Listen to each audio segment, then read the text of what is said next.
Miss Peru, do you realize that you have the facial characteristics of a cornet virtuoso? I don't know as I understand you entirely, Professor. If your son has that same firm jaw and those excellent cheek muscles, by George. Well, not that he could ever truly be great. Oh, is that so? And in the name of St. Bridget, why not? Well, you see, all the truly great cornet players were Irish. O'Clark, O'Mendez, O'Clyde. But, Professor, we are Irish. No.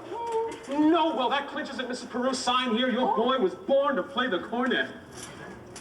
Thank you, that'll be $7 earnest money. Nothing else due until the first installment at band practice 4 weeks from today. Thank you very much. And, of course, I'll need the boy's measurements for his uniform. His uniform? Well,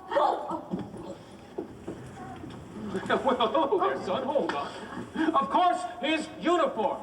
And nothing due till delivery, which gives him 4 weeks to anticipate, to imagine at no cost whatsoever. Never put off till tomorrow. Never put off till tomorrow anything for the cares and excitement of today, eh? Will it have A what? A stripe. Well, of course, my boy, a big red stripe running down both sides. Now, what do you think of that? Oh, you have to excuse Winthrop, Professor, but we can't get him to say 3 words a day, even to us.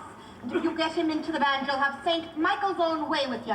But if anyone can do it, bet you can. Why, out of a crowd, I'd take you for a hard-carrying, clay-pipe-smoking, shamrock-wearing, harp-playing, Mavorning, pinching, Tara Hall, minstrel-singing Irishman, be-gob and be-jabbers.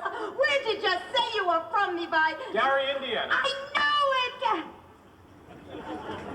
Where's that? Gary, Indiana. In fact, Gary Conservatory was my alma mater. Was she now?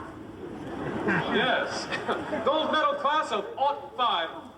Well, how to do, Miss Peru? How to do, Mr. Hill? Of course, Peru. I thought the name sounded familiar. Now, I've been trying to talk... Marion, he wants to put Winthrop in the band. We're not interested, Mama. But Marion, he might have his father's musical gift. He does have my jaw, you know. The boy's father, musical? Well, I'd like to talk to him. On everyone's home like this, prying into their personal affairs. We're not interested. Marion? Well, that's 1 for and 1 against. Now, why not let the boy's father decide? The boy's father is dead.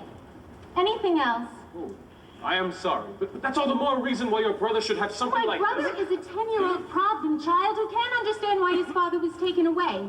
Would you care to explain it to him? He's been brooding about it for 2 years.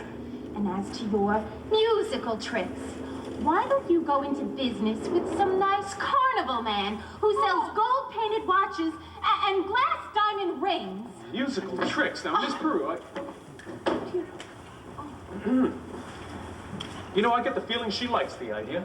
Oh, a little cautious, perhaps, but I admire that in a woman. Now, just you keep me alive, and I'll be back later in the week. Oh, Professor, about his measurement, I make all the boys' clothing. Sleeve 21, waist 18, crouch 14. Well, that's all I need now. I really must get back to my hotel. And, Professor, I do hope you'll excuse Marion. She's not Oh, really... no, please. No, I'm sure that at heart, she's as lovely as your son. Top of the morning to you, Winnie Peru.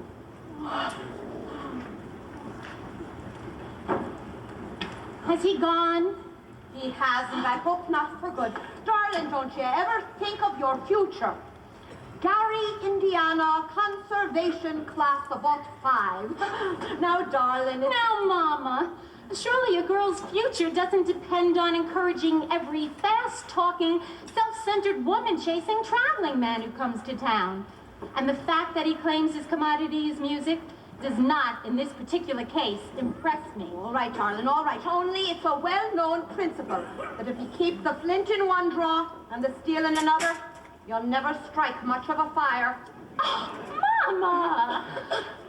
Oh, Winthrop! Winthrop, I know you're there. Please,